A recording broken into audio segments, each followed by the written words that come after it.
All right, hi, I'm Dick Allgire, and I'm recording a video conference meeting here with Dath Smith in the UK. I'm in Hawaii, and our target for this presentation was Satoshi Nakamoto.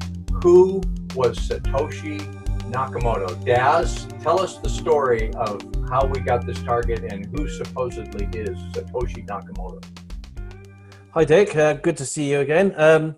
Well, Satoshi is allegedly the creator of Bitcoin. He created the technology and he put out a famous white paper on it. And it's essentially the core that all other blockchain technologies are kind of come from, they stem from. He's anonymous, or they're anonymous. There have been a few people over the years that have claimed to be Satoshi, but I don't think those claims have actually come to any validity or anything real out of those.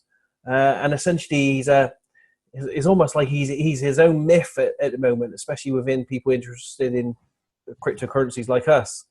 And we were given this target by the people that are working with us on CryptoViewing channel, and yeah, we independently both did remote viewing sessions on it. Yeah, we're going to present three because Rock Archie also did this. So we'll make it very clear that we did this work independently. We did not compare notes. We all did this in isolation. So we'll start with your session, Daz. Can you share your screen and show us what you got when you looked at Satoshi? Yep, bear with me while I turn the share screen on here a second. I went straight into Idiograms here, and I had lots of fast energy and emotion. Lots of speed, there was lots of noise, commotion, lots of data which was moving, lots of speed and in chunks. I did another ideogram on page 2 here. I had lots of movement, fast penetrating energy, lots of technology, light and energy. It felt like the energy was moving like a snake, wriggling, almost pulsating like it was alive. And this felt a little bit like music. It felt like the data had a rhythm and a pattern to its movement. I felt like it could be musical if interpreted correctly.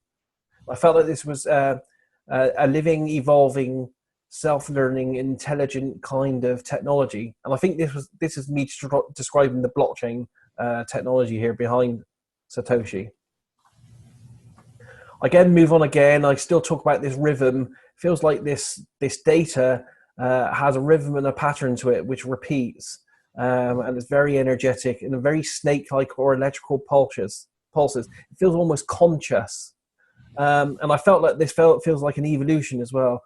And I also sensed that there was an underlying hidden element to this energy and motion of data that I was looking at. Yeah, it definitely felt like it was a live code. It almost feels like what you would see in the film The Matrix. It feels like the code was alive. And it had its own embedded energy. Then at the bottom here, I got more patterns. Feel like they're beautiful, ornate, and abstract. Feel like they got an architectural and geometric interpretation to them. It almost feels like if you could visualize blockchain technology, it would be like a performance art. Then on this page, I tried to do a sketch of the actual what I could see in my head of what blockchain technology would look like if you could interpret the movement of data into geometric signals. So it had this kind of weird shape that was a bit like a kaleidoscope. Then I went to try and look at the people itself that were behind the blockchain, and surprisingly, I felt like there were more than one person. I felt like it was a small group of people that were hiding behind the name Satoshi or the pseudonym Satoshi. It felt like to me like there was 3 or 4 people. I felt at least one of them was female or very feminine in nature. And it felt like a collective effort, an expression of energy and intent, which was a long-term plan to change, and it was to do with power as well. It felt like a group of hacker-type people, but not destructive in their actions. They felt like they were... I think they call them maybe black hat hackers or something. They felt the strange thing in this is I felt that there was an Asian part to this as well. So there were Caucasians there. There felt like there was an Asian influence, It feels something like 3 males and 1 female, but I can't be exact on that. I also felt that they were remotely connected and they were very secretive. They were funded and they were very influential. The creators themselves, I felt they were very busy, very mindful, very intelligent, very resourceful. They were wealthy and they were highly tech savvy. It felt like this group met online. It feels like it's a joint effort, but feels very hidden, and it feels like it's hidden from these people in their real day jobs as well. So it almost feels like it's a sideline or a hobby for them. Again, I repeat here that they felt wealthy, successful, tech related, and I also had a small feeling that, and I don't know if this was the people or something else here, but there was an intel, as in, you know, intelligence gathering kind of feeling behind this blockchain and the creators of it as well. I felt that they were very fearful, very secretive, and very careful in everything they did. I also sensed that there was something hidden within the technology, the blockchain itself. It feels like a backdoor or something very hard to find, and it felt like it was a hidden pulse or something. It was almost like a future-proof mechanism that they built into the blockchain. Again, looking at the creators here on page 9, I kind of noted that they meet physically, but not very often. They're very wary, and some of them are even scared. So they more often not meet online. It's definitely a group, and it feels like they have a sense that they understand the implications of what they're doing, what they're releasing, and they understand how it's going to develop. And it feels like they have this righteous aim to it. You know, they feel like they're doing good for the world in what they do. And it feels like what we're seeing at the moment and what we're seeing develop around the world is only a single first step to something more bigger. It seems like they're behind a plan for something to evolve into something bigger than what we're seeing right now. And I feel that this bigger plan has something to do with almost like an artificial or an alive intelligence connected in or with a blockchain. Almost like a global thinking and evolving brain of consciousness distributed everywhere, but through this kind of living energy of a blockchain. So I think that pretty much covers it, really. It doesn't feel like a single person. It feels like a very small covert group, very secretive. I do sense that there's some kind of hidden intel element there. I don't know if it's them working for it in intelligence in some way, or if there's intelligence keeping an eye on them. I didn't really explore that. But that's pretty much it, really. Yeah, a very small group, mainly males, possibly a female, possibly someone Asian in there. I feel like they're behind this single Satoshi kind of pseudonym. Very interesting session, Daz. Good work. That was fascinating. I think what's a couple of important points were that you got 3 to 4 people. So you have a group of people, and all the remote viewers working independently got similar data that it was a group of people, not one person. And you had 3 Caucasian men. I similarly had that. So let's look at my session right now. We're going to go to screen sharing right now. Here's my first impression working the remote viewing session for Satoshi Nakamoto, a slide rule. I felt that this goes back to a time when they were using slide rules, and it was an attempt to understand information seeded by ETs. That's a thought that just popped into my head. I put it down. Next, I saw a place where there was a stairway going up a hillside with lush vegetation, a forested area. And this was a place where a person would have a gazebo up on a hill in a private place to meditate and just get his head right and contemplate things. The thought popped into my head that the name was an anagram, an inside joke, that if you took somebody can do this, feed Satoshi Nakamoto into an anagram machine and see what comes out. That's an interesting exercise. All right, you had 3 to 4 people. I initially saw in my work people that were connected through time and information. information goes through different people and then expands outward. Some of my Idiograms probes for low level. People and voices, I smelled cigarette smoke. I got a town in a place where there were pine trees. It was cool, a small town and land. This looked like a nice place, wooded hills in a small community.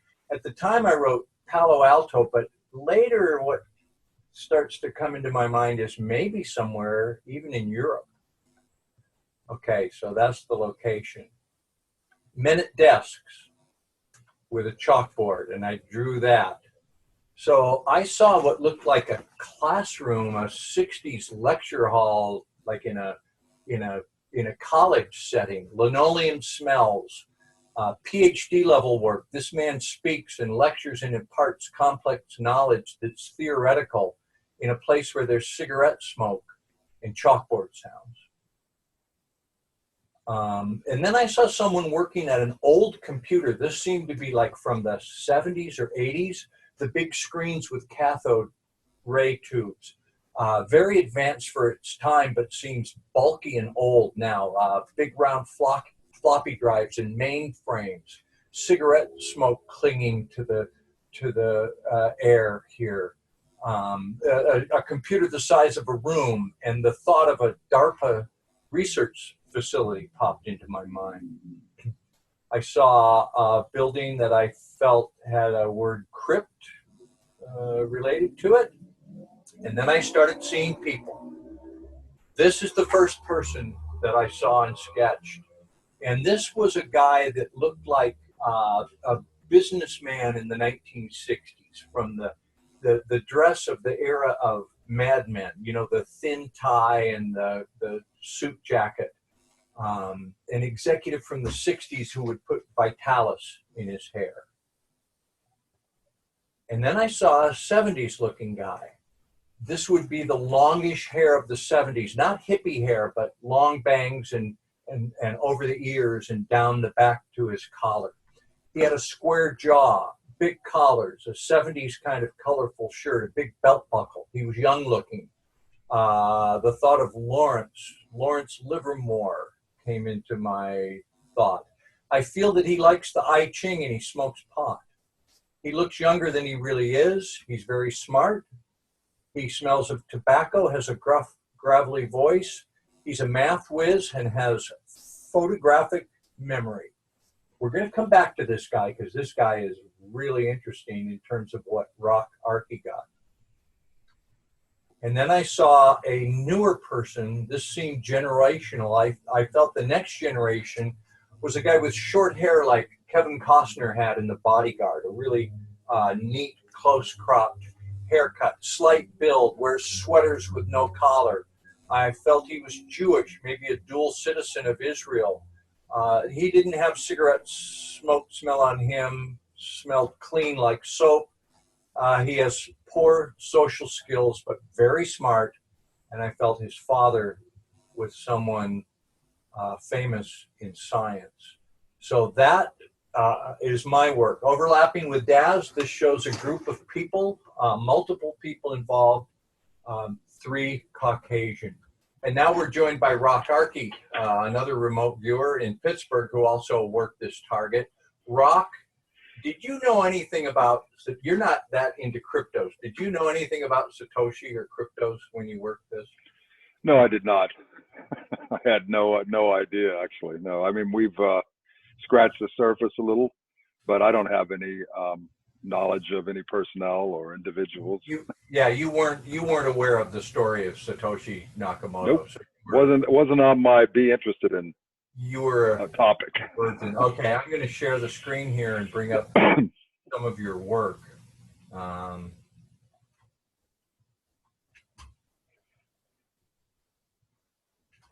Okay, we're looking at, is this on the screen, your office, or what? Right, I see it. It's structure 4, right. Yeah. What are you seeing here? It's definitely an inside some kind of working area. I got a sense, and I actually saw people at a table working. But what what drew my attention was there seemed to be an area that was sealed off with something of interest in that area that perhaps only notioning, perhaps these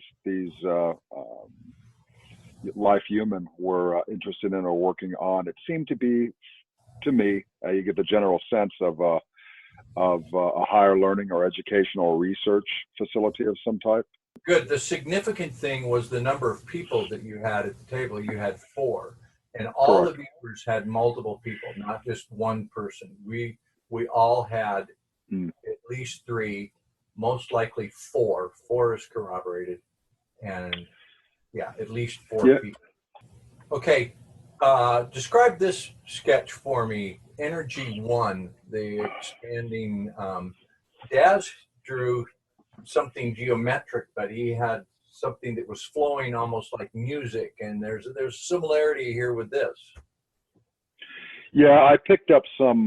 First of all, I had a release, so a WAP, an entry point of a release, and this release seemed a little bit different. I mean, I tagged it as caustic, possibly a whooshing sound. These bubbles were what really got my attention, because I got a sense that these were bubbles, independent bubbles, but they were expanding. And you know, that's sort of the tale of this pictograph here, an expansion force, bubbles independently expanding within that force and moving outward. Okay, here's the significant part to me. This is my sketch on the left, and this is your sketch on the right. It's remarkable how much alike those are. As you know, when we're drawing, we're just drawing from our sub. And to pull out some of these features that you can match, stunning as far as I'm concerned. And you felt that way too when you saw it. Yeah, it looks like the same guy to me. Anybody know that guy? That's what we want to. That's what we're looking at. That's somebody that we think was involved with the creation of Bitcoin. So if you know that person, send us an email. That is quite interesting. And Daz, I want to talk to you about that, because there will be some debate in the remote viewing community. I've done hundreds of sessions, maybe thousands of remote viewing sessions over 20 years. That's the first time I ever drew that guy. And I've seen all of Rock Arky's work, and that's the first time he drew that guy. So what we're faced with, is this a coincidence? Did I make up that guy in my mind, and then did Rock make up the same guy? Daz, I know you're a believer in that there's a possibility that he could have telepathically picked up my sketch when he worked. So you should maybe address that possibility. It is a possibility. We do.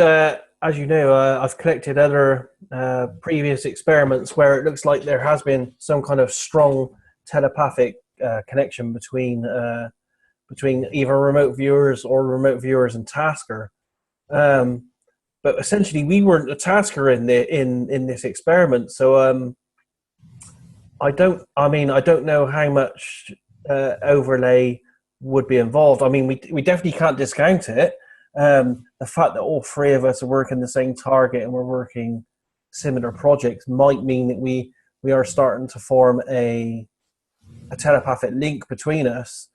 A closed local loop. Yeah. Yeah. I don't believe that as much as you do, and so we'll not argue that now. But I wanted to voice that. Yeah, I don't believe that's the case in what we're doing here at all. I believe that could happen more in targets where the Tasker is heavily involved and where that's the intention. The intention is to remote view a target that doesn't exist, like a thought or an idea or a theory. But I don't think that's the case in what's happening here. I think we've all just independently remote viewed very similar overlapping information that looks, the overlaps look amazing, really. none of us got an Asian guy named Satoshi working solo. I mean, the corroboration between all three viewers was at least 3 people and probably 5. Yeah, and I mean, you know, it's just quickly glance at your guys' work because it's the first time I've seen it in full. You know, some of the data there said possibly worked for DARPA or a DARPA type agency, and you know, I keep getting this niggly feeling that there's an intel element in there somewhere as well. So there's overlaps there as well, which are very interesting. Yeah. So I'm going to share this screen one more time because that was that was remarkable to me. That was, everybody who's seen that went, wow. I don't think that's accidental. I don't think it's coincidental. I think that guy, whenever, you know, we're not sure of the time. Was he in the 70s or is he a guy in the 80s or 90s or the 2000s that still looks like that? Interesting data. So, Yep. What's my conclusion is, yeah, it was a group of people and it wasn't just one guy.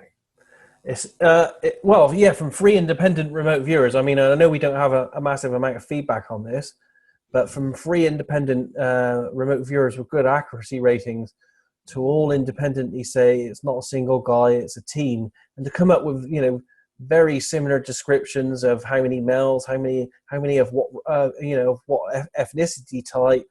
You know, your sketches and overlapping intel possibilities. You know, there's a lot there that can't just be thrown out the window.